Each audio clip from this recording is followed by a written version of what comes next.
Takuvma!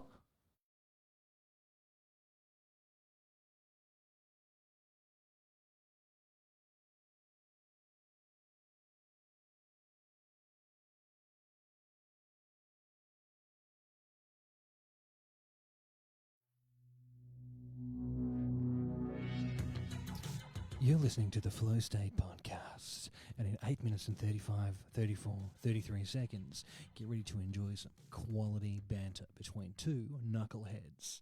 Thanks for listening to the Flow State Podcast.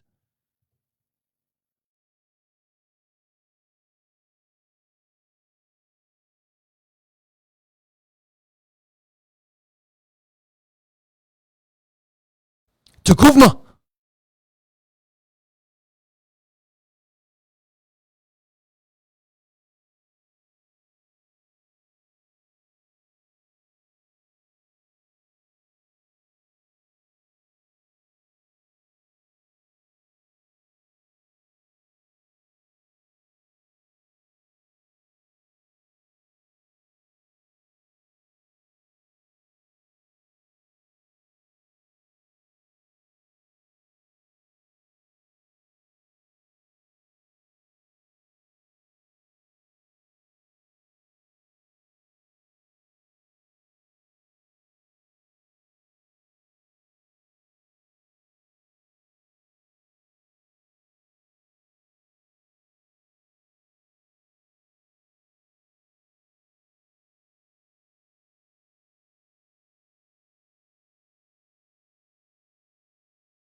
Tukuvma.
Oh, yeah. Yes. Oh, no, we're around. Yeah, that's it. There we go. Yes. Hello, everybody, and welcome to episode 43 of the Flow State podcast. Yeah. Welcome. That's it. This is episode 43, brought to you by Mudsy's Audio Solutions. That's right. He's lit the room here for us with the lights he generously donated as one of the first official major sponsor That's of right. the Flow State podcast. That's right. Mudsy, you fucking legend. Saw him today. Came in to see both of us at work. He did, yeah. What a legend. Did a little stop-by visit. Hey, it's episode 43, and we're going to be talking about some shit. That's right. And we're also going to be having a drink, like always. That's right. And, we're going to have a good time. Classic Flow State episode tonight. So thank you very much. Enjoy yourself, and let's do the fucking logo, everybody. Thanks, guys. See you there. Doesn't that do the...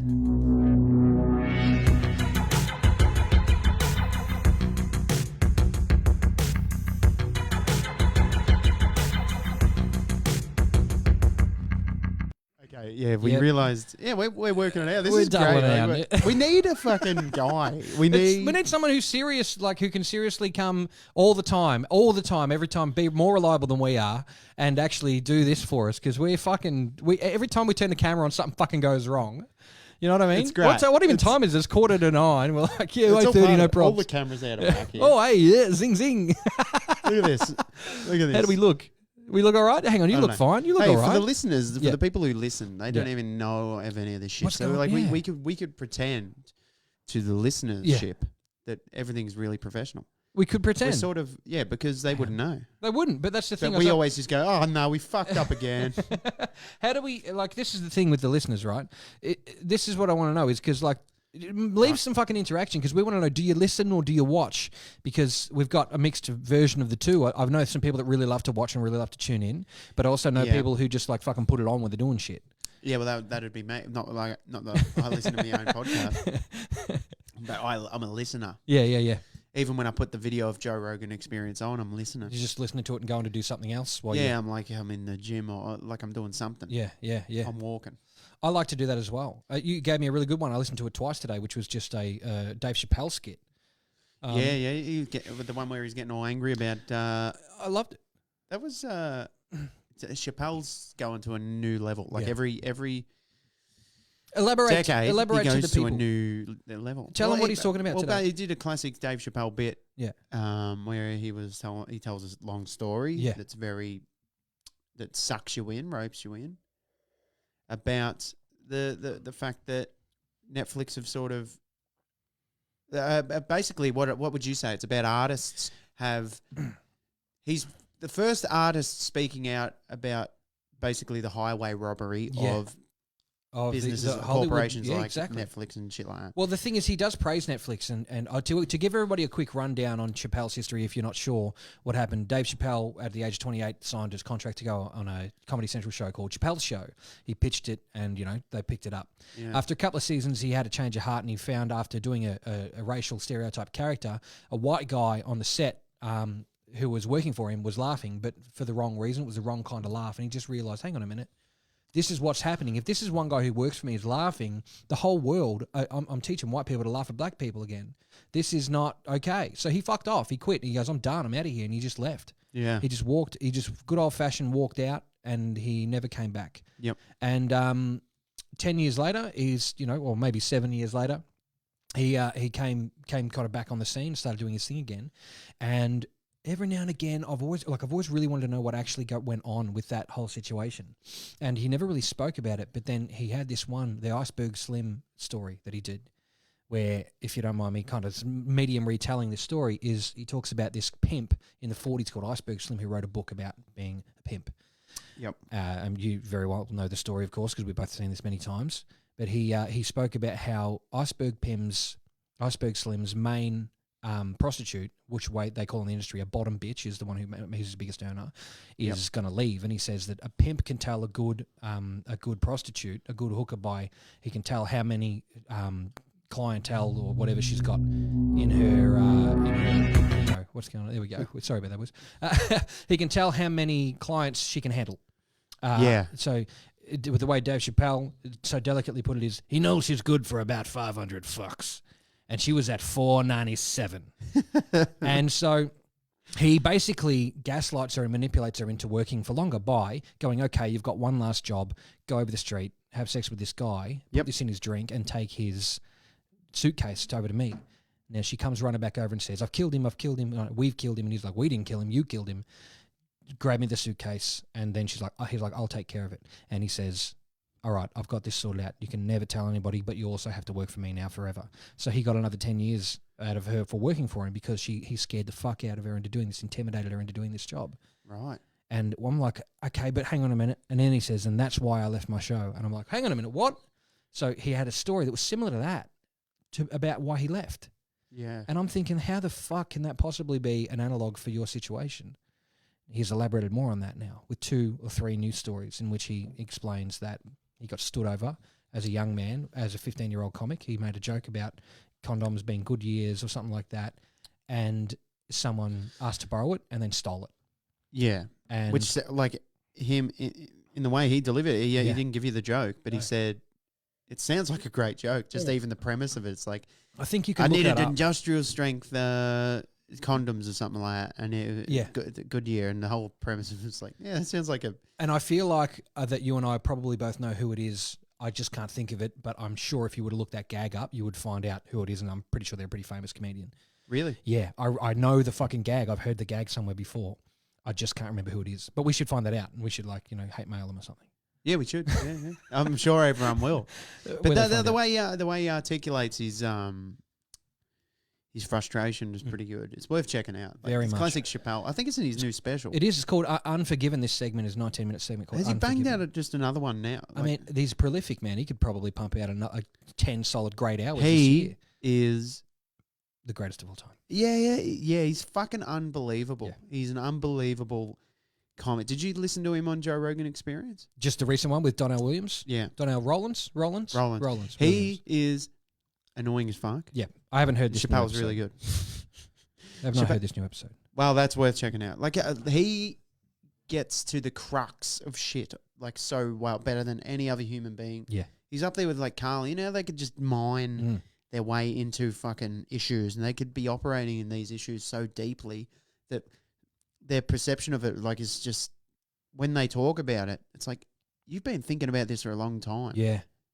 But that's just their way that they speak. It's like they can get to the crux of shit so well. They don't just fucking have an opinion and brush it not off. Back it. Yeah. You know? They're so articulate and deeply thought out too. Like the things that if what Chappelle does, he'll say something that's sort of like shocking and makes people go, wow, why do you think that? And he goes, I'll tell you why. Yeah. And then he fucking elaborates, and then by the end of it, you're like, that was 25 minutes of pure fucking truth. It's like, this is good. Yeah. This is what, and like, there's no better time for a comic, someone like Dave Chappelle, to come out and say, hey, listen, because what did he say? You compared it to is like the female women were angry at the Me Too thing, but it's the same monster. It's the same monster. Yeah. He said in his comical way, I could not deliver it without it sounding horrible. He goes, the Me Too people are angry at how it fucks. I'm angry at how it eats. Yeah. And I'm like, whoa. And he goes, but it's the same fucking monster, and it's a monster, and it's like it's just out of control that this thing is that big.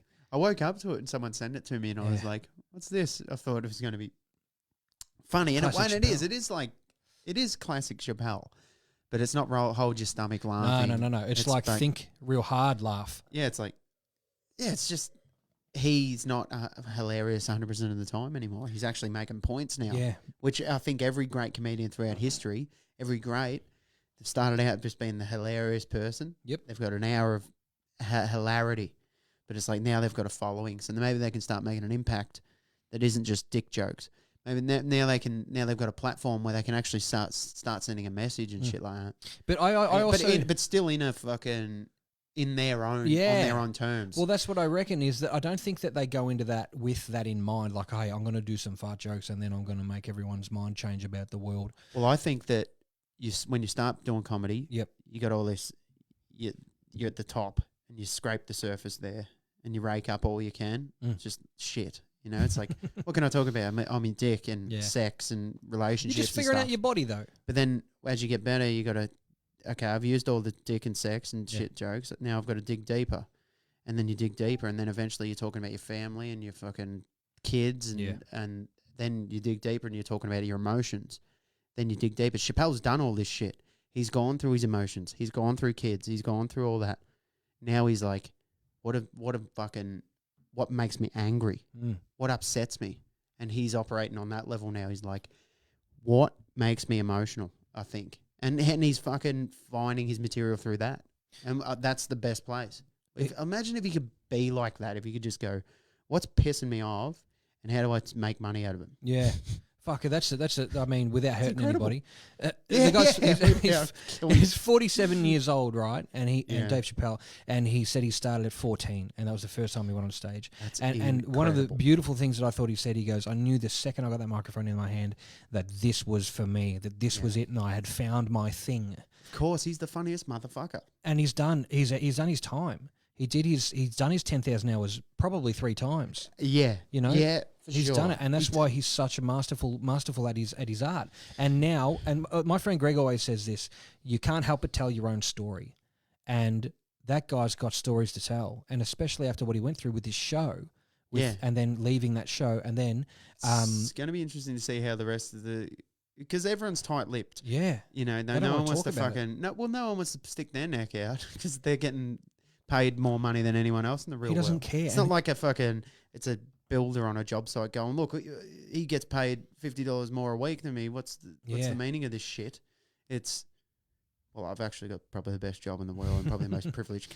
Well, maybe I shouldn't complain. Yeah, he walked away from $50 million, but then after a little while, he'd had enough money. He's like, he didn't really need $50 million. He's like, I can survive on the 10 I've got in the bank, right? Yeah, or whatever he actually had. He said he didn't make a whole lot of money from the show compared to what they made, which could be any number. But he realized after a little while that he could take them on because he doesn't have anything they can take from him anymore. Yeah. They've got his name and they've got his work. They've got a good 4 or 5 years of his life.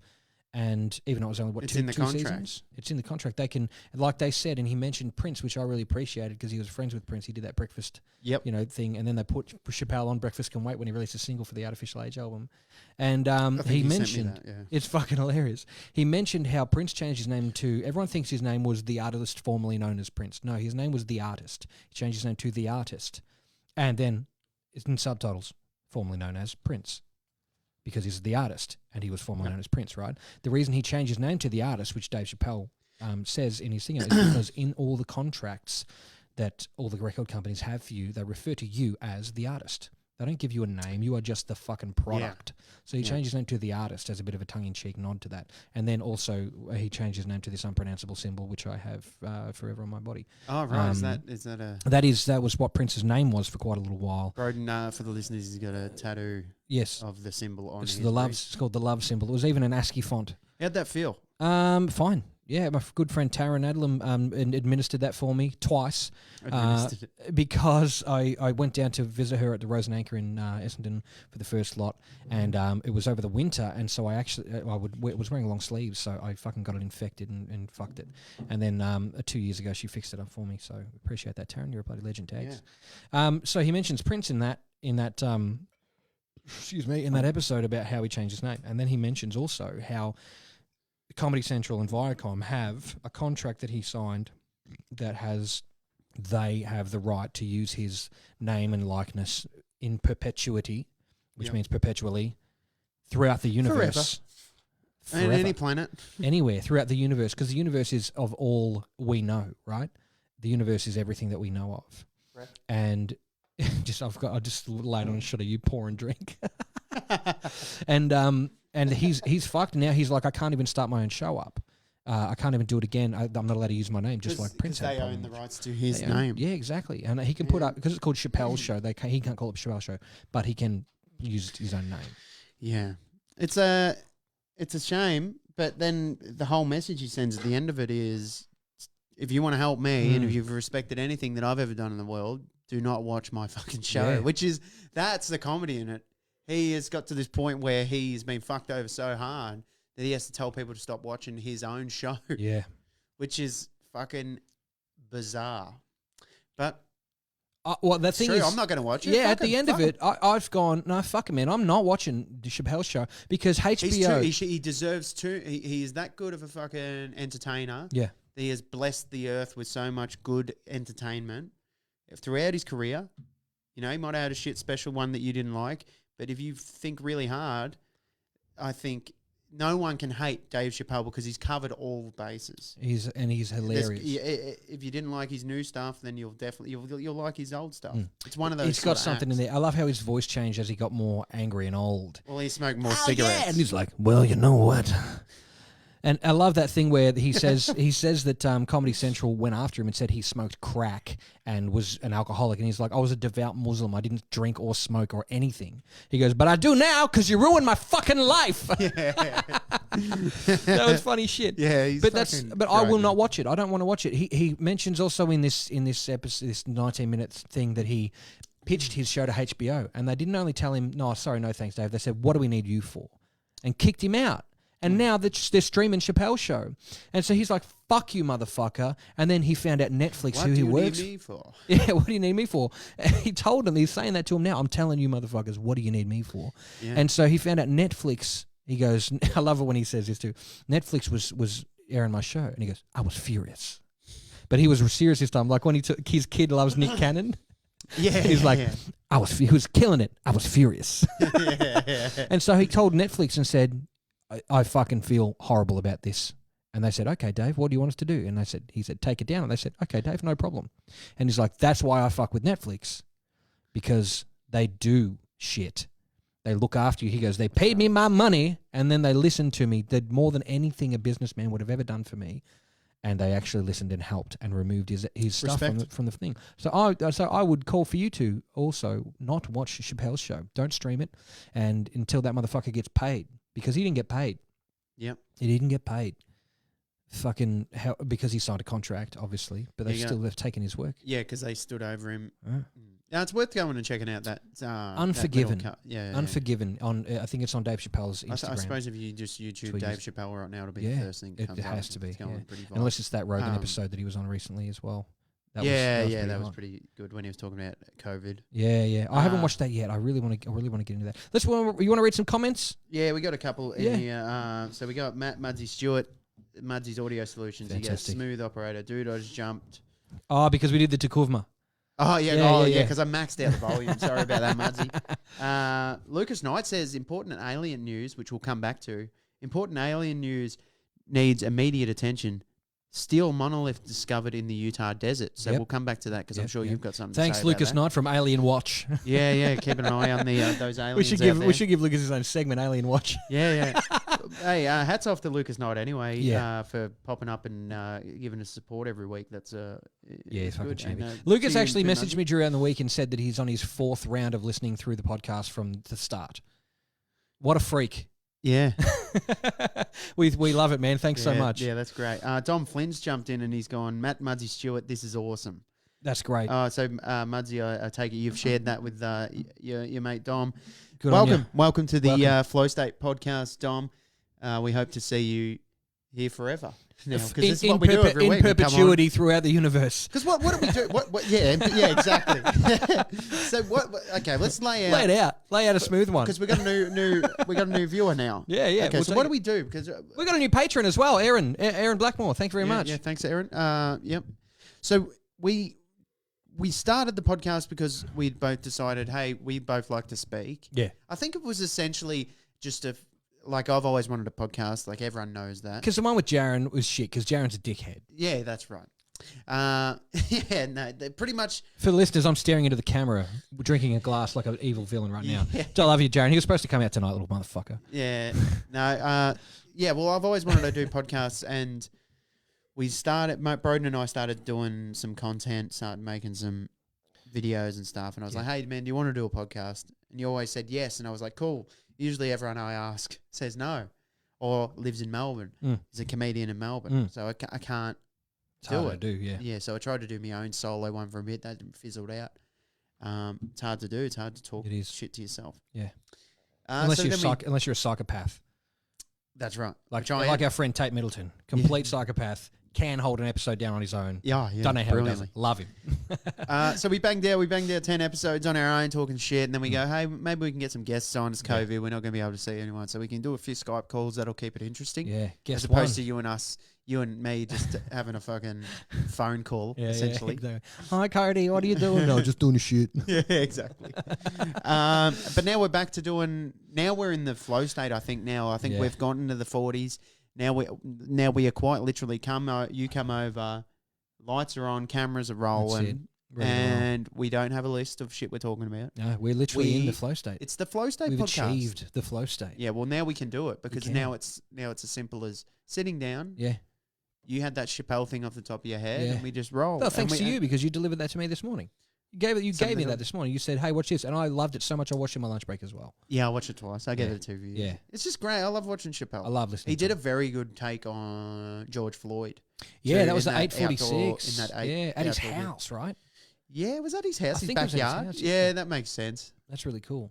Yeah, just go to what are you doing? Going to Dave Chappelle's tonight. He's going to do a comedy show for me and like 30 other people. And we have to wear Chappelle's mask. Like they've got actual Chappelle masks, like logos and shit.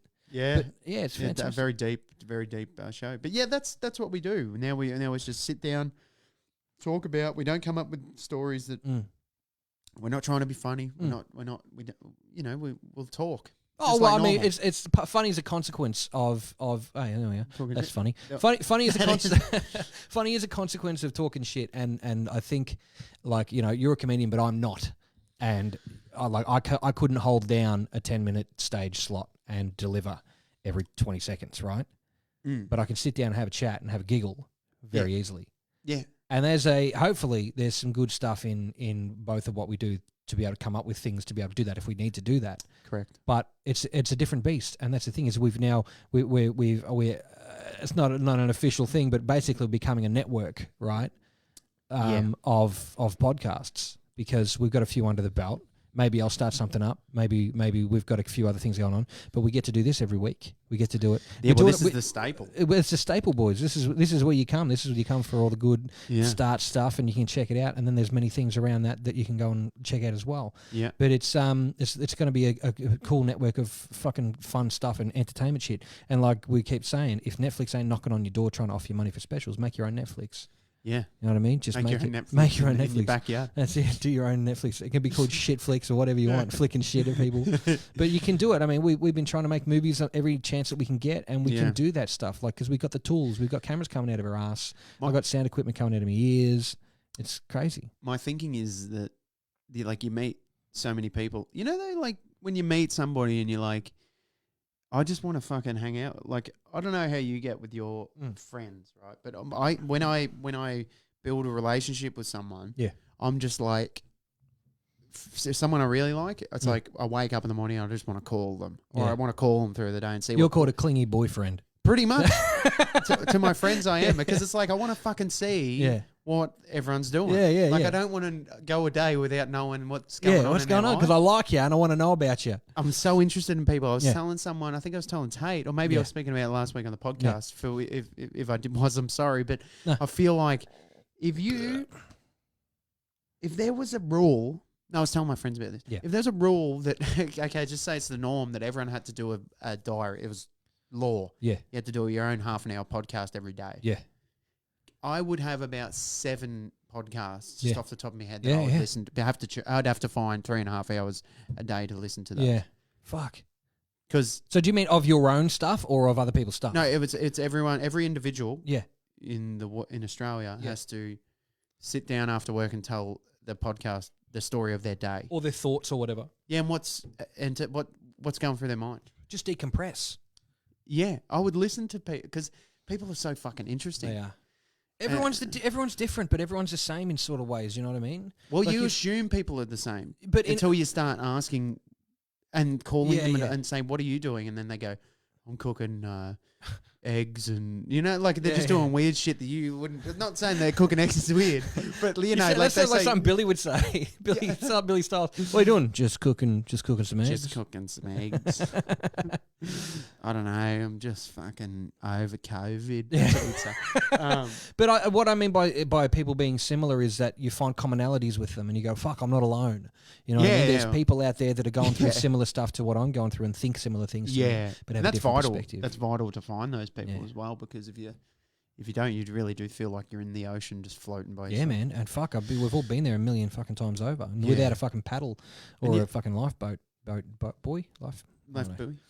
Buoy. I definitely do think that, well, going back to my point is that those people that I want to call every day, it's just the way I get with friends, like people I think that are funny and shit. Like I just really gel with them, and I'm like, and I know it's annoying. Like Billy, I'll just call him up and he'll be in the truck doing his day job, and you're just like, what's going on? And we talk for an hour and a half. Yourself, like I call you, and we do a weekly podcast for an hour, and we then I still have to call you every day. I reckon if we went back through our messenger history, we've probably spoken every single day in the last 2 years.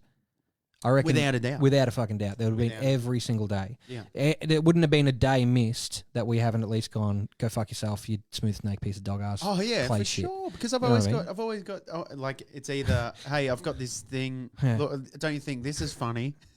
Or hey, what's happening? Yeah. What's going on? What's your biggest fart? I always want to know. What's your biggest fart?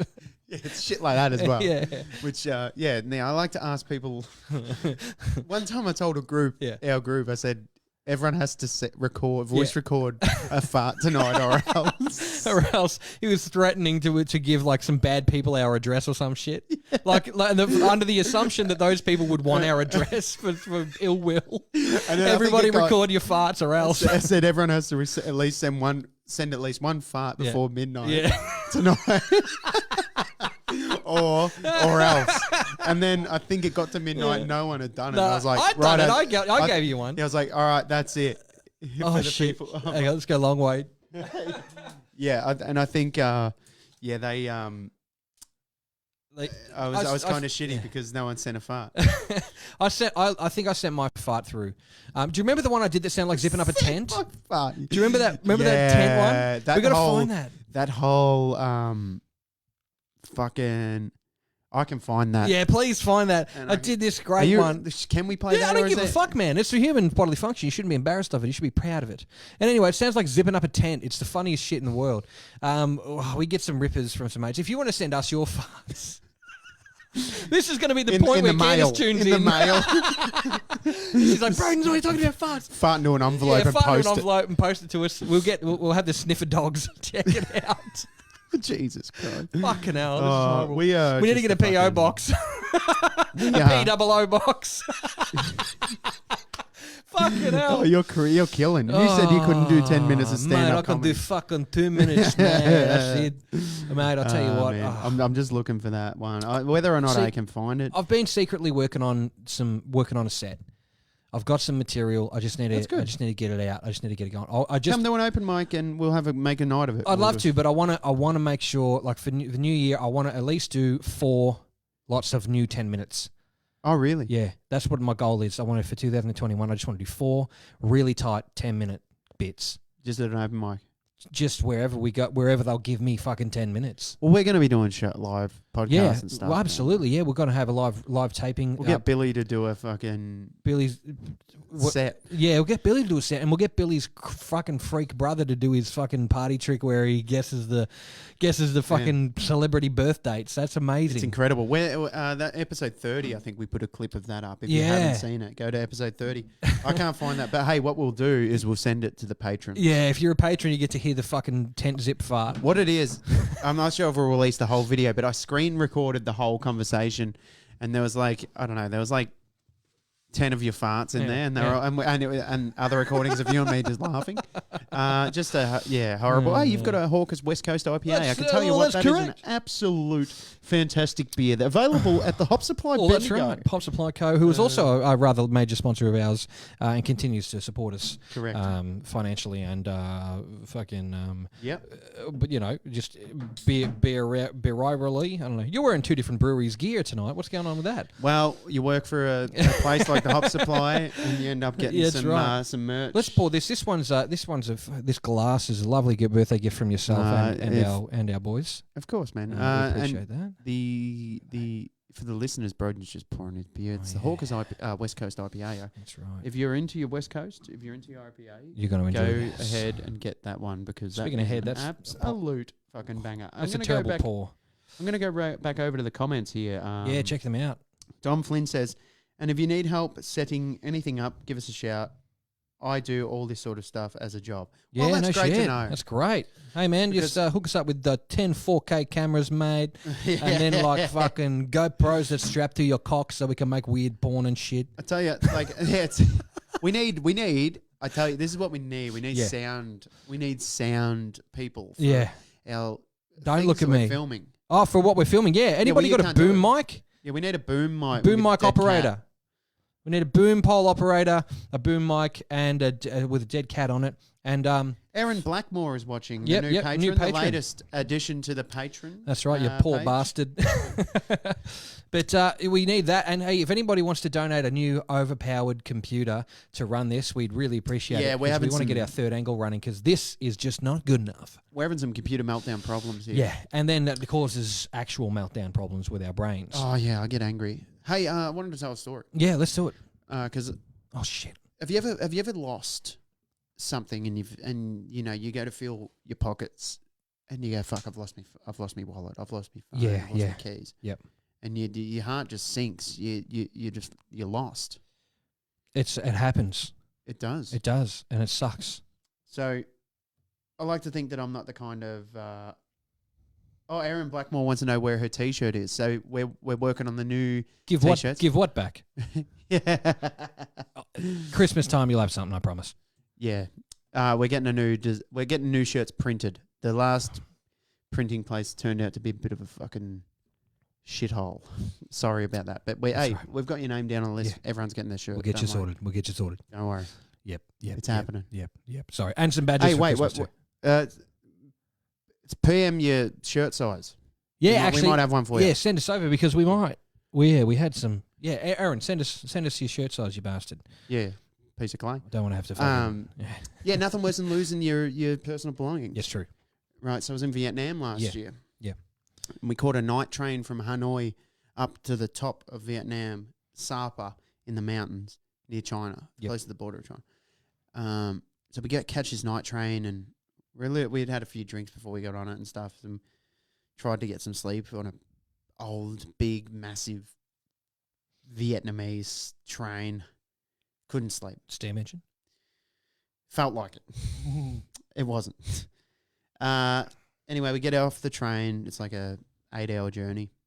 Get off the train in the morning. It's early morning there. Yeah.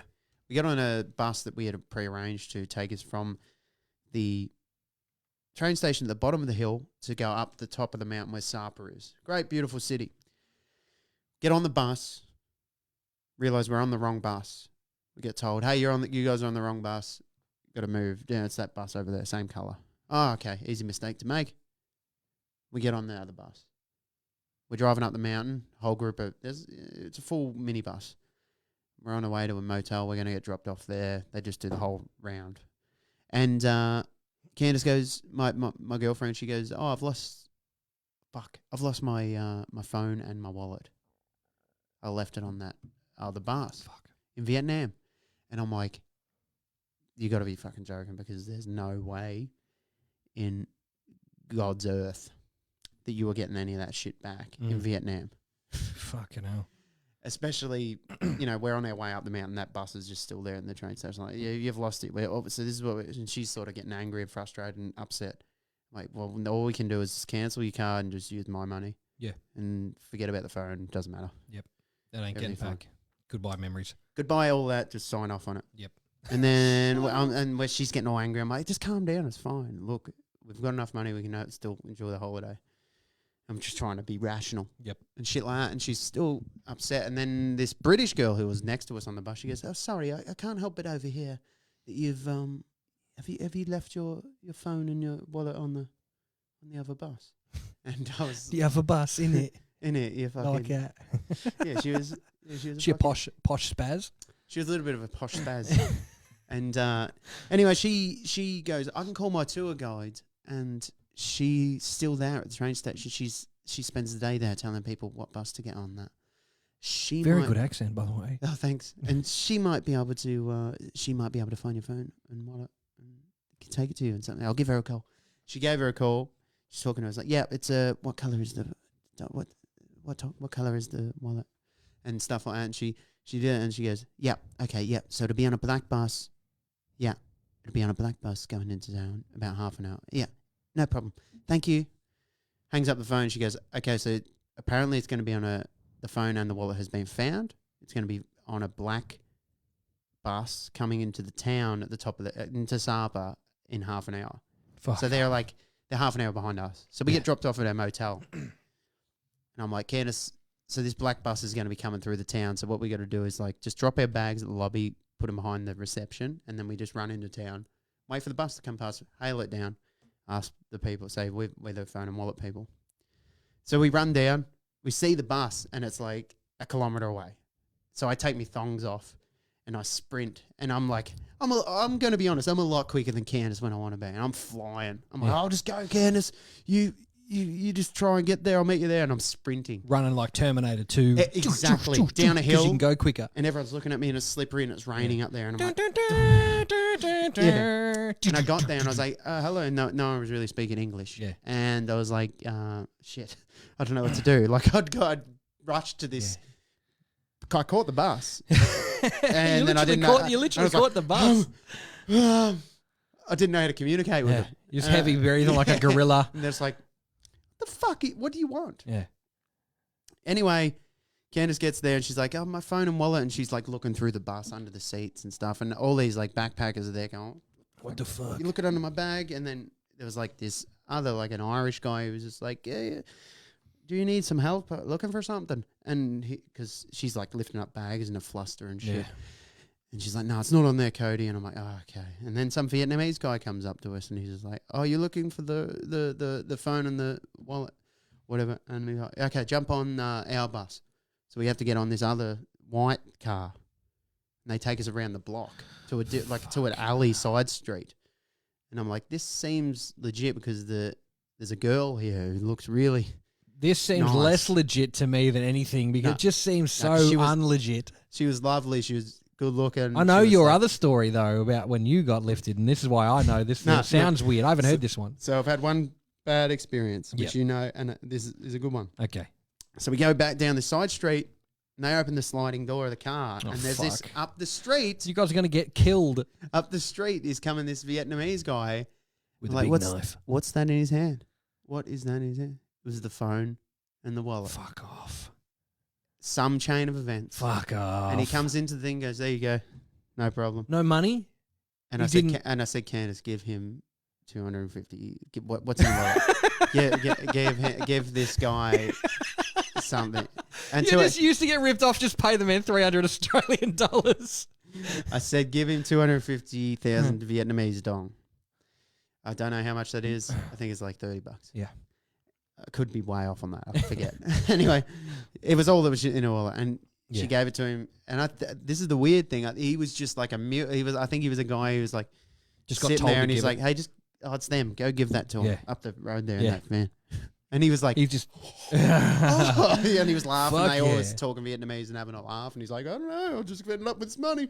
Put it in his pocket and left. Yeah, but how lucky, like I forgot how fucking lucky we were on that. Because like, it was like, I'm like, why are we even chasing this black bus? It's not going to be on there.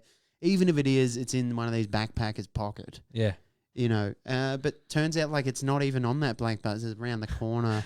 It was so bizarre, but they had it. I got Candace is calling you out here on the comments here. You didn't have to tell me to give it to them, with the laughing face. She's calling you out here. She's saying, "Oh no, well, no, she didn't know how much money to give them." Yeah.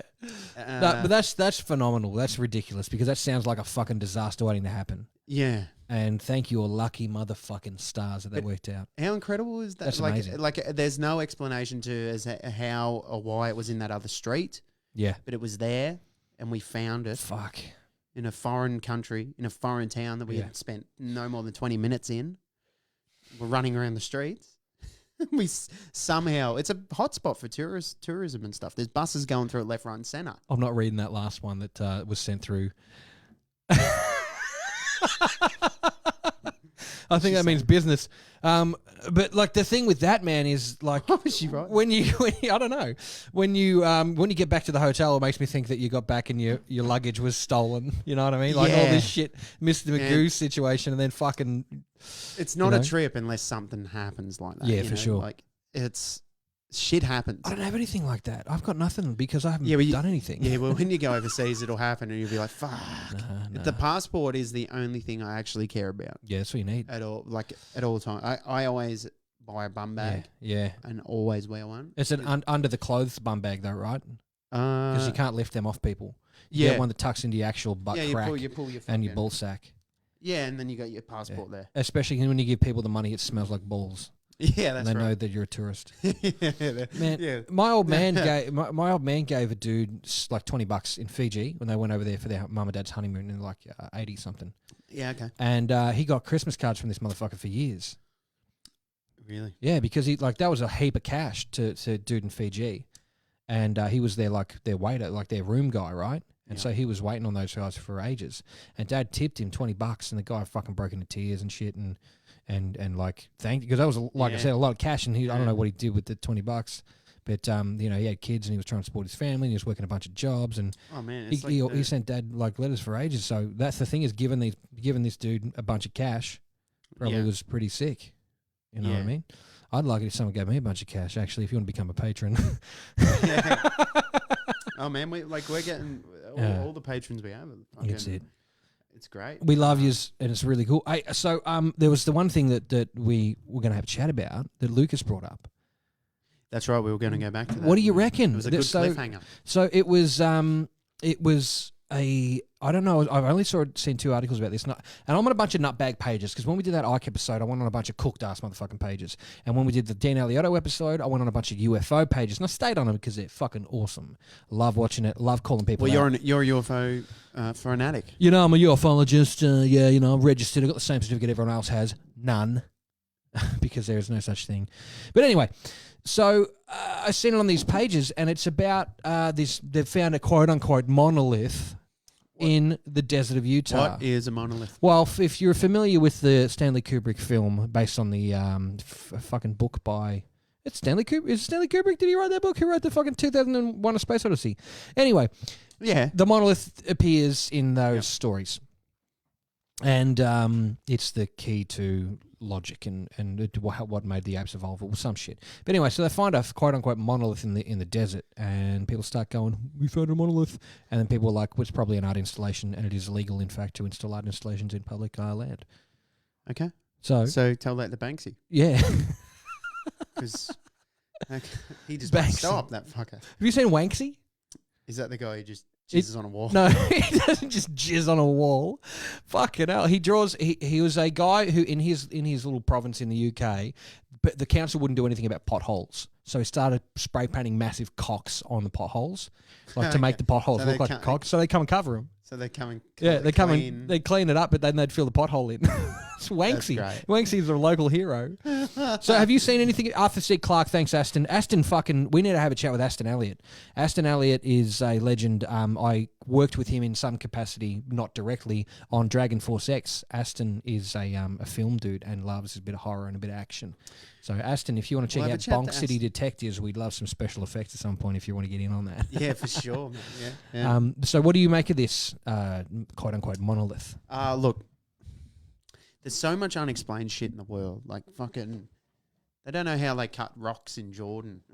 Yeah. I'm sinking in my chair. What's going on? We need to get... All right, anybody work for a furniture company that wants to sponsor us?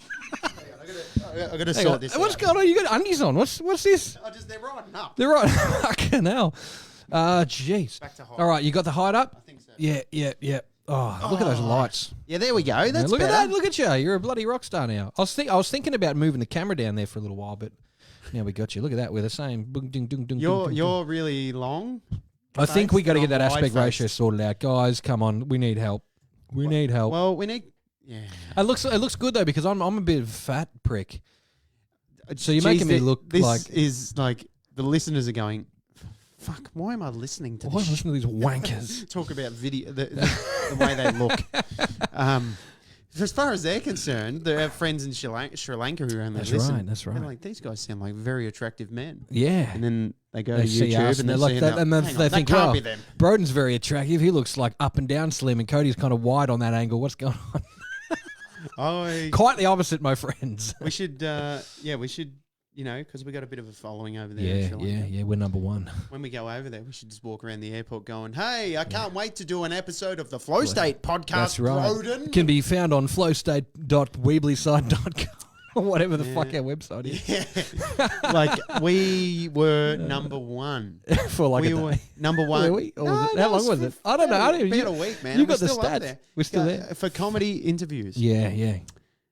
We made it. Yeah, we made it. We made it in Sri Lanka. What's going on in Australia? I do not know. No. Those Hamish and Andy fuckwits. Yeah, taking over our fucking spot.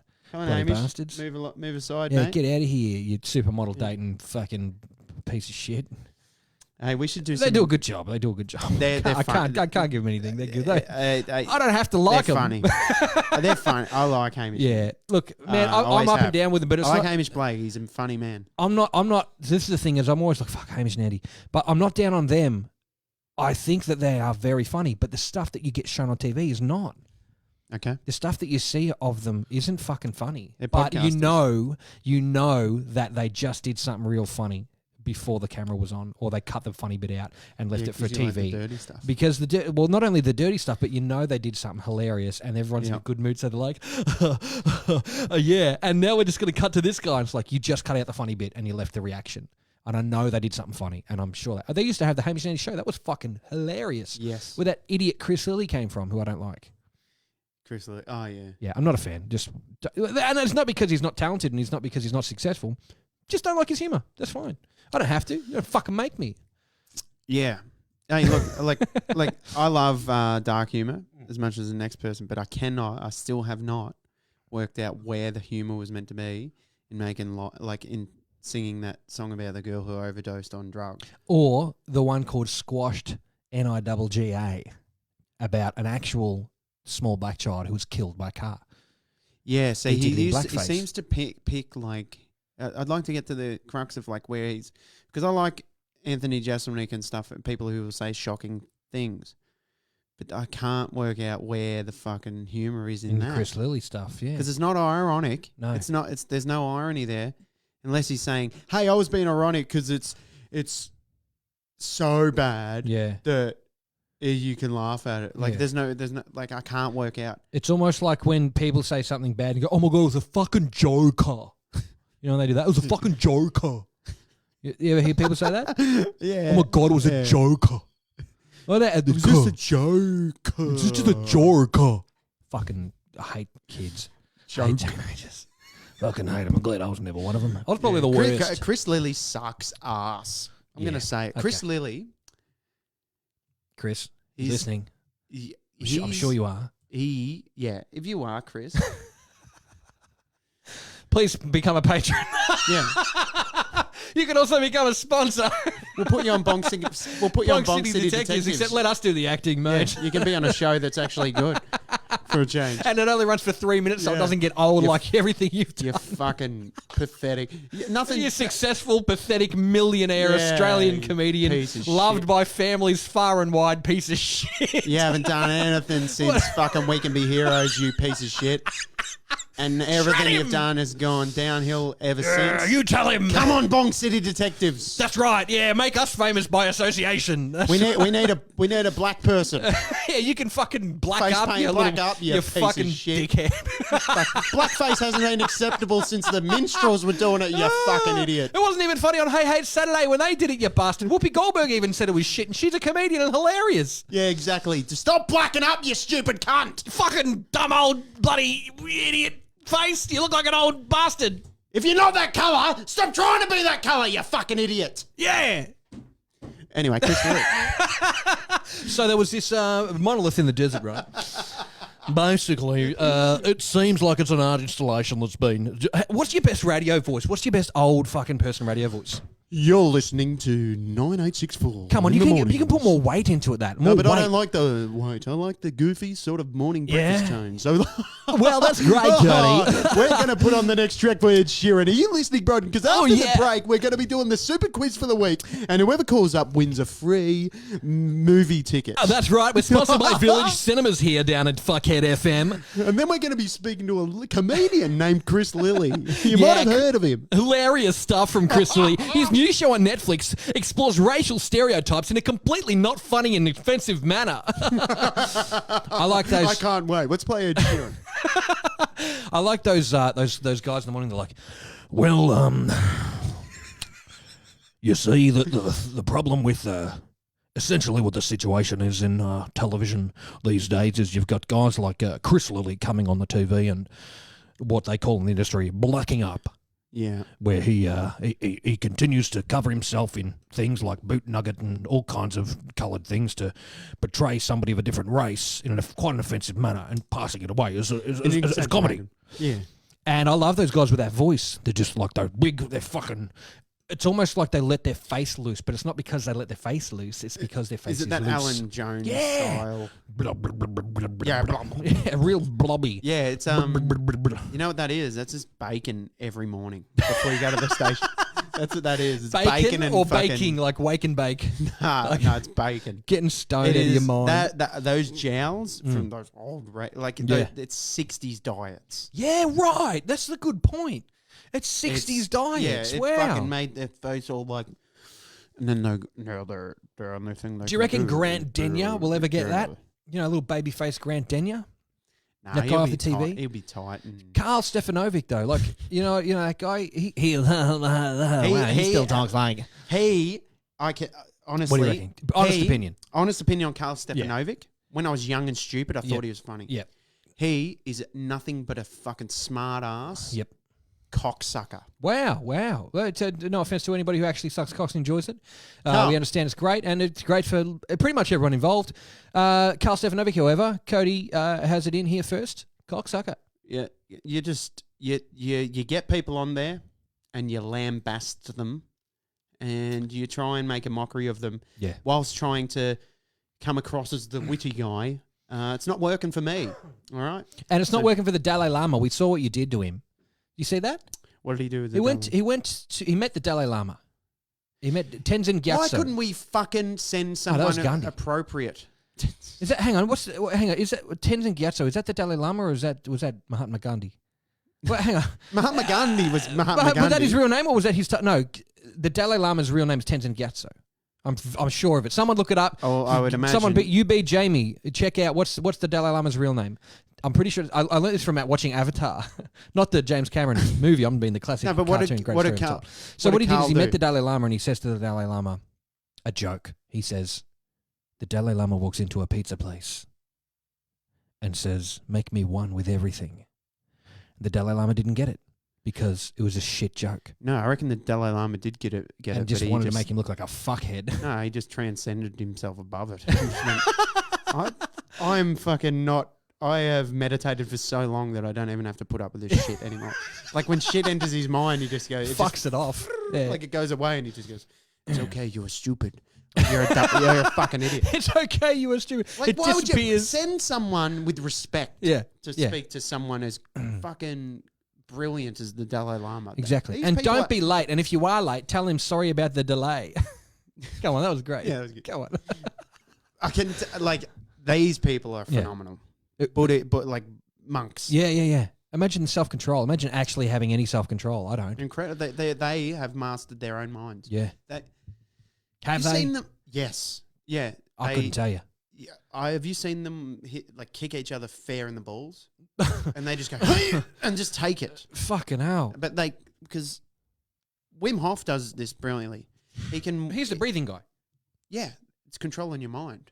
If you focus hard enough, which nobody does, you can fucking control shit. That's what Derren Brown does, man. Derren Brown getting that guy into that ice and convincing him, making him switch his mind off to feeling the cold. I want to get... And then he goes, "Now I'm going to touch the edge and you're going to feel every ounce of cold in that thing." Yeah, and he fucking flips out, gets straight out, doesn't he? Oh, fuck. And he was in there for like fucking 8 minutes. Yeah, just sitting there like no problems. His body temperature didn't even change. I can't feel it. It just feels like warmth. Yeah. And Darren's like, "But as soon as I touch this... the whole world's going to come crashing down." Yeah. You know, like he's a creepy motherfucker. I want to get to Derren Brown real quick, but I just want to say, imagine, like, can you if you walked up to Wim Hof or a monk and just slammed him in the nuts, what's going to happen? Are they going to be like, "No problem, my son"? Or are they going to be like, "Fuck off, cunt, don't kick me in the nuts. Fuck off, back it out." Wim Hof, Wim Hof would probably belt the fucking Christ out of it. He climbed Everest on a t-shirt, without a t-shirt on. A pair of shorts. Yeah, with bare feet. He's a beast. Man, there's something to it that the science. He's ahead of the science. Talk to. Sorry, we got time. We got time. We don't have to. We're not governed by the clock. We go as long as we want. We're not governed by the clock. Unless you have to. No, I fucking don't. Let's talk about Wim Hof and then Derren Brown because they're fucking cool. Tell me everything you know about Wim Hof because I want everyone to know about. So holotropic breathing. Yes. Okay. So as far as I'm concerned, there's a way to achieve. So breathing's everything, right? It controls anxiety when you're anxious and stuff like that. If you can learn to actually stop and breathe, fill your lungs. So I think what the method is, the Wim Hof breathing method is to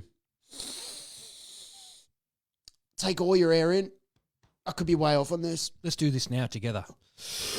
All right, let's do it. So you breathe everything in and then push everything out. Push it all out. Should we do this together and let everybody have a relax with us? Google it. Google how to do the method. Okay. Wait. You hold this down. I'm going to Google the method. Wim Hof method. We're actually doing it at Jiu-Jitsu. Well, not the Wim Hof, but we're doing some holotropic breathing methods. And when you're anxious or in a situation, fill your lung, hold. Breathe that shit out. Slowly. Yeah.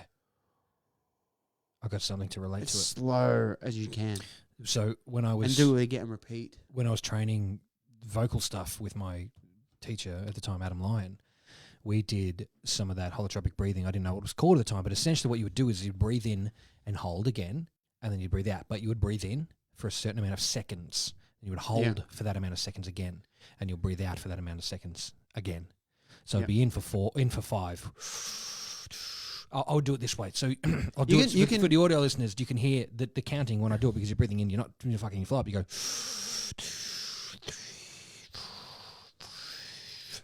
1. Hold it for 5, 3, 4, 5, and then out 2, 3, 4, 5, and you would continue to do that, and you get so relaxed. Yeah, relaxed. So that's everything, right? So from that, he's developed this breathing method and this way of meditating. To when you feel the cold, to block it out, to feel like you're warm, all based on breathing. What blows my mind here? I've got a mate who's been training under it. He's gone to camps. Yeah. And he gave me a call. He's like, I've been doing this thing and it's changed my life. Did he meet Wim Hof? No. Oh, he may have. Yeah. He may have done a seminar. I'm not sure. He did tell me. But now he's got the full, like a massive esky. Yeah. Fills it with ice, gets in that in the morning. Just sits in it. Fucking hell. For 20 minutes. Just relaxes. Switches off. Goes away. There's something to it that the science... that it's ahead of the science. One day they'll catch up and they'll go, oh shit, well fuck, this is incredible. Like you can actually control your mind, which the Buddhists, the monks have known forever. They've known that forever. Imagine being actually in charge of your body for a change. Well, that's what happens, right? And you can induce a DMT. Which is naturally occurring in your own brain, of course. So this guy who does it, who's a friend of mine, he goes, I'm not big on, like he's taken his fair share of drugs in the past and stuff, like when he was young. So hallucinogens, psychedelics. But now he goes, it's bizarre. Like if you do it long enough and intensely enough, you'll have a DMT trip. That's awesome. You have hallucinations and it's like full on DMT, like death. That's awesome. Stuff. That's amazing. All through controlling your own breathing and controlling the environment of which you're in. Like it's too cold. How do I fucking shut this out? You breathe. Focus on breathing. And then you treat your lungs as if they're warm. Like you keep them warm. Yeah, by actually exercising. You don't let them get cool by shrinking and not being able to produce more. You exercise them, I suppose. Great. We should get a person who knows this shit. Yeah, we should. Well, Darren Petty. Wim Hof. Darren Petty does it. Kill Darren. He's been on episode 14, I believe. Yeah. Cool. Darren Petty, episode 14. Legend. I did want to talk to him about it, but we ran out of time. Yeah, well, we'll get more time. We've got to go visit him in Tassie when we're allowed to. That's right. We'll go and check him out. We'll do an episode at his place. Derren Brown, though. Oh, he's it's the same thing. It's controlling minds. Like, I don't know, because you know a bit about magicians and stuff, and I'm kind of intrigued by it, the way that they can predict patterns. So Derren Brown does it a lot where he goes, I knew you would have picked that, and that before you did it. And then he reveals it after they pick those numbers or whatever. He's like a selection of different things, and he goes, I'll pick that one first, that one second, that one third, and that one fourth. And he has it all written in an envelope that they have from the start. And I knew you would have picked that because I've already written it down here. And that's right. You do his voice really well too. Yeah, I didn't know I could do it. Yeah, it's good. You've got it. I've been watching him every night. Can you call me up every night like that, and I'll just go to sleep and wink? Hello, I love Derren Brown. I'd turn for Derren Brown. Fucking love him. He's a fucking cool operator, man. A turd for you. Yeah, but what sorry, what's the meaning of that shit? Because he understands the brain. I don't think he does. And I think that if you asked him, he would go, I don't know. He would go, I don't know how it works. He makes people hypnotized. Yep, and he doesn't know how it works. Yeah, but he shuts them down. Oh, yeah, but he doesn't know how it operates. He doesn't know how it operates. He's like, sometimes it works. Yeah, but how does hopefully it works when the cameras are on. Yeah, but how does he pick those patterns? I'll tell you how. He eliminates people who it wouldn't work on. Have you ever seen one of his shows? Yeah, he does eliminate a lot. He does. He starts off with 1,000 people and he will whittle it down to one by a process of elimination. One, you've got to be willing enough to go on the show by applying, right? Applying. What did I say? Applying. You got to be willing enough to go on Derren Brown's show for whatever reason. Psychologically, do you want Derren Brown's acceptance? Do you want to be famous? Do you want to be on television? What's the reason? You want to do stuff. You're willing to comply to get something, right? Yeah. So you're applying for a show because you want to be on Derren Brown's show. I would never want to be on Derren Brown's show because I know the stuff that motherfucker does, right? Yeah. I'd love to hang out with Derren Brown. Not go on his show. Not go on his show. No, but I think to hang out with him, like you couldn't just say, "Hey, Derren, you want to come over to my house?" And he comes to the podcast studio. I want to paint with him. I want to paint with him. That guy's a motherfucking brilliant artist. But he'd come in and he'd be like, "Yeah, okay," and then someone like a fire would happen. And he'd go, so it wasn't a real fire. Yeah. And everything's okay. You're gonna be fine. You do it too good. Everything's gonna be fine. And his temperament. Yeah, like the way he speaks and shit, and like he would fuck with you no matter what. For sure. I watch him because he flirts with dudes like heinously. He and like it's so fucking obvious. Yeah, absolutely. And I mean, he'd been out his whole life, but the media didn't know about this until well in his career. Atheist, but that's the thing is that it's so once you know. You go and watch him, and he's flirting heinously with these people. It's fucking hilarious. He's such a fucking flirt. He was getting flirty with Joe Rogan. Yes, he was. He 100% was. Looking him in the eyes and shit. Like, yeah, it was just real fucking. He was 100%. But I love Derren Brown a lot, and the thing is, I read his first book, and it's hard to read. It's very hard to read. He was a very arrogant young man, I believe. Like from reading this book, he spends I don't know why, but he spends like 3 or 4 pages trying to describe this one guy standing at the end of the bar. And I'm like, why? Why does it take so long? It's really, really hard to read this book. So, it's just, yeah. But there's a book that he has that I want. I'm not going to mention it, the book, because it's got a lot of methods in it, but it's very expensive. Very, like prohibitively expensive. And that's the secret to magic is make shit that you know and make people pay for it. Mm-hmm. Derren Brown doesn't think hypnosis works because Derren Brown knows hypnosis doesn't work. But hypnosis does work on certain people who are willing to accept these situations. Things like the Wim Hof method, right? Where that is literally physically changing the state of your body by doing a certain thing because you are ready to do it. You are ready to control your own body. These guys are ready to give up control of their body. Yeah. Right? So in a similar way to that person who was Wim Hof, who was a strong-minded person, this person may be a little less strong-minded than that and ready to take directions from Derren Brown. For whatever reason, for it to be to overcome a drug addiction, for it to be to put their hand into a fucking cold bucket of water or whatever it is. But these particular people, Derren Brown selects meticulously through a process of elimination until he gets someone who he knows can be compliant to his directions. Yeah, I know what you mean. That like they've ultra compliant people that are susceptible to getting hypnotized, but that doesn't change the fact that they do actually get into a hypnotic state. So he can wake people up and walk them around, and they believe they're having a dream. So he's got an understanding, like he can manipulate. Yeah, absolutely. And he does it live on stage as well to randoms. It seems counterintuitive. Like, how could you guarantee that person you're getting up isn't a complete fucking... They have to be a plant. Yeah. Well, no, he never uses stooges, ever. He will never... Excuse me. He'll never use a stooge. That's what someone who uses stooges would say. Yeah. So I like what you pointed this out when you watched the lottery one, right? Yeah. He uses a split screen. Yeah, so I reckon he's got because I could do that tomorrow. Yeah. This is how I would do it. Yeah. I'd just have people fucking with the numbers in a split screen, a still of the thing, and then take that split screen off and it's still the same shot. Yeah. And then he just flips the numbers over. And with your background in video, you would be familiar with how to do that. So you saw that straight up. Incredible. We could do it now. Yeah. But that's the thing is that at the end of the episode, Derren Brown goes, "Now here's 2 ways we could have done it." Yeah, it's weird when he goes down that. It's just misdirection. And then he goes, "We might not have done it either of those ways." It's magicians is misdirection, and at the end of the day, he provided an entertaining show, and that's what Channel 4 wanted. Pretty entertaining. Now, you asked me about the Russian roulette, right? Yeah, Derren Brown does one where he puts a gun against his head and pulls a trigger on TV. Puts one bullet in it and knows all the chambers are numbered. Yeah. And he gets the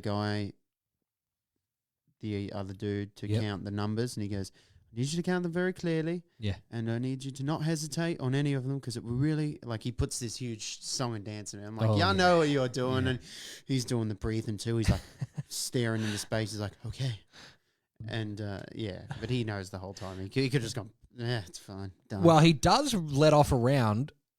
Like the guy, he makes it look even more. That's a real round he lets off. I'm pretty sure that's a real round he lets off. But he gets the guy who was the armorer. Out of the fucking the armorer. He couldn't legally be shown on TV, especially because if Derren Brown believes it. But I think that was also part of the drama too. We know who that motherfucker is. You can look up his website. For sure. You can literally look up his website. Darren's used him for heaps of other shit. It was in the credits. Yeah, but like. That gun was real, the bullets were real, all that kind of stuff. But Derren was never, ever in any danger of blowing his own brains out. You don't reckon? Absolutely not. He wouldn't do it. It would be in his contract. It would be. It must have been a sleight of hand thing because the guy loaded a live round. No, the sleight of hand's too dodgy, right?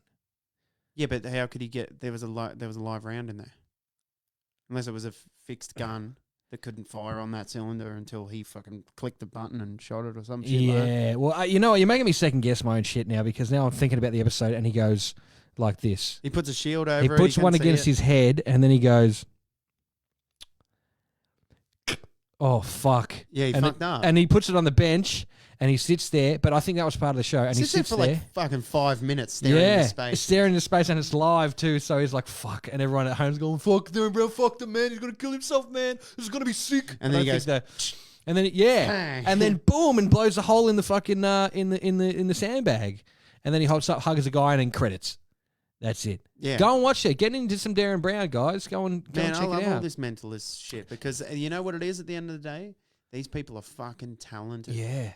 And it blows your mind. Like the card trick that really gets me. Oh yeah. And people are really good at it's people make it their own. All magicians, all illusionists, mentalists, shit like that. It's the one where they're like, pick a card, whatever, and it's okay. I'm going to choose your card, and then they go find a card, and then it's under something else, like the box of cards or something. It goes, there it is, there, and you're like, how in the fuck did that card get there? Under the card, under the box. But it was already there. He does it on the Art Thief. Seen that one? And yeah, that's the one where I'm getting it from. And I'm like, I'm rewinding and I'm going. He shows you though. Keep watching for 5 more minutes and he'll show you exactly how he did it. He shows you in that one, doesn't he? Maybe I already know because I'll tell you why. No, he doesn't show you how the card works, but he shows you how the rest of the shit going on around the back. Yeah, they take the fucking art away. And it's all gone away. And that's because he's using these card tricks. Yeah. Well, I want to learn how to do that one. Would you like to learn how to do that one? Yeah, right now. Well, I can't give it to you right now, but I actually own a DVD of Derren Brown's in which he explains that trick. Give me. This is secret shit right here. I just give you fucking Derren Brown's trick. Yeah, give it to me. It's a great gag, man. It's and it is just a misdirection situation. Like you could learn. Yeah, but it's not like him sneakily putting it under there. Yeah, sort of. No, it can't be. His hands don't go anywhere. Watch again. Watch it again a few times. Trust me. I've watched it. I've scoured it. And I always do with these motherfuckers, right? Yeah. How are these motherfuckers bending forks? That's fucking phony shit. I got fork bending stuff, man. Nah, but I've felt I'll tell you what, it's gimmicks. It's gimmicks. You didn't fucking feel the fork the guy bent, right? No, you do. That's not the fork he bends. I promise you that. No, it's when he gives you another fork out of his sleeve. Absolutely. Even if he has his dirty hands up, motherfuckers. These motherfuckers are so good. Anyone watching can see my hand, right? I can go like that. You can't see anything in my hand, right? The magicians are that good that they can do this and see nothing, and at the end of the day, produce a card out of the two fingers because they're losers. They spend all their time practicing. No, they're great. Is that legitimately how they're doing it? Have you heard of Uri Geller? They're hiding and they're going, you can see there's nothing in my hands. There's nothing in my hands there. Yeah, there's nothing in my hands. So check this out. This is, I can't remember the name of the grip, but my hand. So this is why I stopped trying to do card magic because my hands are too shit for this. But if I were to show the audience that, they wouldn't be able to see that there's anything in my hands at all until I, in fact, produce this remote. And the way, you can hide that is by popping that in between your fingers like this, right?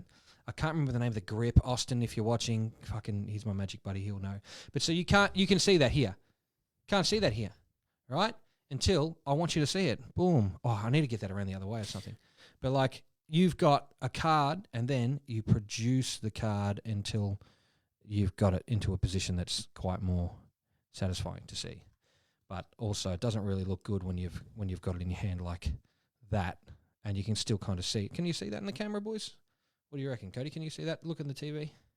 Yeah, you can see that. You can see that, but when the card's black on the back, or when you've got big enough actual fucking man hands that did some work in their life and not little bitch hands like me, you'll be able to actually get that done and produce yourself a nice little, do a little card production. And guys can handle half a deck in the back of their hand and keep plucking cards out of the air. It's amazing. But there's shit that, like, their hands don't go anywhere near the thing. It's called magic. It's fucking that's why it's called sleight of hand, because it's that you can't see what they're doing. It's amazing. But you've got to be able to see it. Get the fever, man. Get the fever. I need more magic buddies. Get the fever. I've got it. Never tell anyone though. You've got to never, ever, ever, ever tell. I mean, you can tell dumb shit like that because no one's, even if you practice that, you still ain't going to be able to do it. I've had the fever forever. Get the fever. Get the fucking tricks. Learn how to do balloon animals. Put it in. Look, remember that comedy show? Fuck yeah. Balloon animals are the best. Do you remember that comedy show that I did? The comedy, the stand up, the fucking night, right? Do you remember that night it was at the what's the place called? Cambrian. And you were like, get up and do 5 minutes. I'm like, I ain't got 5 minutes. Maybe I got 3 minutes, but I reckon I got 6 minutes of magic. And remember, I got up and I didn't say anything. I did 2 tricks that day. It was good. 2 tricks were ball in the box, in which you take a small glass box or a little, plastic box, and you got a ball in it and wrapped in rubber bands. You take the rubber bands off, you pour the ball into someone's hand, they can see that the whole thing's solid. You close the box and put the rubber bands back around it. You take the ball back off of them and you click it on there, and you get it back in the box, even though the lids are done. Then you give the guy back, you take the rubber bands off and you give him back all the stuff and he can check it all. That was fucking cool. Don't say a damn thing when you do that, because people are mouthy motherfuckers. And when it comes to magicians, they want to heckle you because, oh, no, how it's fucking done. Tala from Penn and Teller decided not to speak when he did magic because no one could say shit to him. They just would shut the fuck up and they would watch. And then I did one other trick, which was... Yeah, that makes sense, because when you go on, hey, and then I'm going to do this. And everyone's like, well, actually, I want to know what's going on there. Exactly. And you got to, and like, I don't know how good you got to be able to deal with that kind of banter, because it's fucking annoying shit. So just, if I ever do magic to people, unless it's a card trick that you need to explain shit, just don't speak. It's fucking better. And don't speak. So didn't speak for that whole routine, which went for about 3 minutes. Get some comedy beats, because you can't speak, you have to communicate. And then the next trick was the classic vanishing. You pull it out of your hand and there's a giant hanky or whatever. Mm-hmm. And you pull it out and then it disappears, and then you stuff it back into your hand and then it's gone again. And that was 2 cool gags. Just real simple, off-the-shelf supermarket gags. Yep. And they worked really well. They were very well received. Yep. Oh, the shittest tricks that I know. And if you knew how to do them, you'd be embarrassed. But they're effective and they're awesome. Even a lot of the stage tricks that people do. David Blaine has a special called Street Magic, in which he uses an off-the-shelf deck called the Invisible Deck. It's just it's a $12 fucking deck of cards. So, sorry, maybe like 18 now because of inflation or whatever. But it's a $12 deck of cards. $3 deck of cards. Yeah, no, you want to get this special Invisible Deck. But he uses that on a TV show, and it blows motherfuckers' minds. And I've used it in real life, and it blows motherfuckers' minds. No matter what you do, the Invisible Deck will kill. What is it? It's a deck in which you name any card, and I can go click my fingers and open up this deck, and your card will be the only one that's face down in the deck. What the fuck? Any fucking card you can think of. I'll bring that shit for you next week if I remember. Yeah, we'll do some magic next week. But yeah, there's. I mean, we might have too many angles here, but to fucking reveal a heap of shit. But there's so many cool things you can do. We'll get that third one set up, man, and we'll just do magic to each other. If anybody wants to donate a great overpowered PC gaming computer or something like that, so we can get that third camera, because we're just having a bit of trouble with melting down. You know, it's getting hot. It's getting melt down. If you run an air conditioning company and you got some silent cooling, we'd appreciate that. We'd appreciate that too. So what do you reckon about this monolith, Cody? Do you reckon it's real? Yeah, maybe. It's real legit. Yeah, 100% alien. Yeah, alien artifacts. You know what I reckon? I reckon, isn't it just so convenient that it's only just big enough to be bigger than humans, so it would seem like that it would be something that they couldn't lift there. Yeah. It's 100%. It's a plant. A plant, yeah. It's not legit. Like everything is. Yeah, everything was planted here 3,000 years ago, and even by aliens. Dinosaur bones. Yeah. I reckon it's humans. I reckon it's humans. It is. It's an artwork. Yeah. That's as far as I'm concerned. That's it. How are we feeling? We're gonna wrap this one up. I reckon we should. We had a good time tonight. A great time. Thanks, Broden, for coming out and doing another episode here at the studio, the Flow State Studios. That's great. We got some stuff in the pipeline that we're looking forward to releasing before Christmas. That's right. Got nothing to fucking say. I'm tired. I'll tell you, we're pretty tired. Aren't we? 43 episodes. We're well on that way to that goal of 52. Yeah, 52. What a year, man. It's been a good time. I mean, and that's the thing is it's been over 12 months now since we started doing shit together with the H series. Yeah. You know so we've been working. Yeah. We've been working. And it's paying off, man, because we got great. Well, look at this fucking room. Look at this. For one, it's paying off. Look at this. This is fantastic. We've got this great studio. You know, get in there. Look at this great fucking spot. Hang on a second. You fucked me camera over here. There, look at this joint. This place is amazing. We love it. It's, we couldn't have done it without you guys. And, we'd be silly to give up now on you. We fucking want to keep going. Well, obviously, we want to hit our 52 because that's our 52. But who knows? We could change things. We could move it around. We can do whatever we want because we're not governed by the fucking clock, boys. Yeah, that's right, We boys. do whatever the fuck we want because it's the flow state. And all we want to do is make it good for you. And we got some form of obligation to you guys as patrons or whatever. But at the same time, you appreciate the fact that we know that we can do whatever the fuck we like. And you run that risk. But we want to look after you guys. We want to make sure that you guys feel like you're getting your worth out of it. But at the same time, too, we're our own people, and we seriously come and be a Patreon because we're going to be. Now we can hang out. We can have like a end of year party, a few drinks and stuff like that. So come over and join the team. And I believe it means a lot to us. There'll be a comedy club somewhere along the lines very soon. Correct. And I think that if you're a patron, you could get a free ticket. I reckon that'd probably be pretty sweet. BYO chair at this point until we get something sorted out. For sure. Yeah, we're going to be doing comedy shows, and everyone on the Patreon team is welcome. A lot of people have been really upset with how this year's run, but I feel like it's been our year. You know what I mean? Great. It's been a good time. Yeah, it'd be good to have more guests. Yeah, it'd be good to have more time. Yeah, it'd be good to be 6 episodes ahead. But at the end of the day, it's just so good to be able to be here at all. I think it's a really good time. It was a very special thing. Well, there's been some positives to take from the year. Yeah, nonetheless, absolutely. Of course, there has, and there's positives to take from every situation. There is, and you should take them. So this has been the very serious, non-comedy, non-entertainment podcast, factual show. The podcast. If you want to come over and become a Patreon, it only costs you $1 US, United States currency. That is. It only costs $1, $5 or $10. Mm-hmm. If you join up in the $10 bracket, you get a shirt, which we're working on getting. There's a few people who are pretty calm down, Aaron. Jesus. We're getting them to you. We're getting your shirts. You're getting your fucking T-shirt, okay? Your little bloody T-shirt, your precious T-shirt. Sorry, guys. $5. It's up to you. But, it could well just be a gold coin donation, but we'd be happy to have you in there. Yeah, we'd love it. If we could do a free one, we would, but there is no option to do that if you're doing a Patreon. Yeah. So just everyone, thanks again. We love you all. Mudsy Auto Solutions. Jaron. Thanks, Mudsy. Anyone who's ever supported us, Scotty Toll. Love you all. Honest Personal Training and the Hop Supply Co. Absolutely. You're all bloody legends. Thank you all so much. Cheers. Give that a cheers. Look at that bloody Jameson. I'm going to just have a lovely little shot of Jamo here. And don't forget to never, ever shit yourself. Ever. Never shit yourself. Never do it. Never stay away from the aliens. Stay away from them. And just stay away. Belt it up your ass. Belt it fair and square right up your ass. What the fuck are we saying? I don't know. We're I don't even care if anyone thinks it's funny anymore. Have you been? I don't think I have. I haven't done it since Kuda. At one point, I was like, I've got to be careful what I say. And now I don't think I ever really cared. Nah, I don't care anymore. Nah. I went after Carl Stefanovic and Chris Lilly. Chris Lilly, you fucking poised him too. Yeah, fuck him. You poised him. Fuck you guys. Fucking hell. Come on. Yeah, what are you going to take from me? Cancel us. What are you going to take from me? That's it. Our internet? You don't work for Telstra, dickhead. Fucking Carl Stefanovic. Everyone, young 15-year-old people thinking you're funny. You don't even understand what comedy is yet.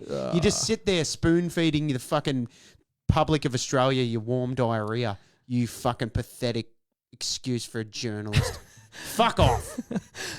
If you'd like to sponsor this Flow State podcast like Carl Stefanovic, imagine if that's how we talked about our sponsors. That'd be fucking funny.